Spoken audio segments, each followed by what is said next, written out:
So we're in the middle of cherry season, and while they're not local, I always get excited about cherries because that means bourbon. So today what I'm going to do is a modern take on a classic cocktail, the mint julep. So what we're going to do is we're going to start with a couple of cherries that have been pitted.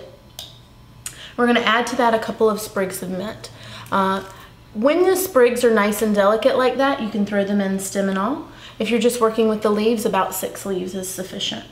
And to this, we're going to add about 1/4 ounce of simple syrup.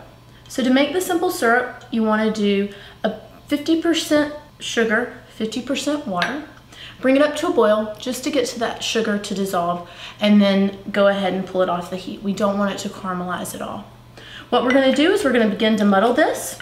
So you want to make sure to crush the cherries and get them broken down, but we don't want to over extract the mint. That will create a bitter flavor on our drink. So we just want to make sure that it becomes nice and fragrant. Once you get that fragrant, that nose, then you can go ahead and stop. To this, we're going to add about 3 ounces of bourbon. For this, I'm using Maker's Mark. I really enjoy Maker's Mark for mixing cocktails. I believe it has a nice amount of caramel flavor with a little bit of spice that works well with infusing other flavors to it. What I'm going to do is very simply pass it between 2 cups to mix it fully.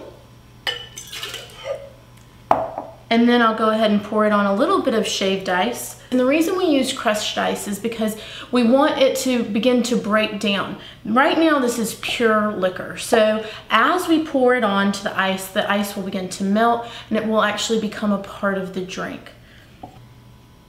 And then you can, if you'd like, pull out a couple of cherries for garnish right on top. And a nice sprig of mint to go with it.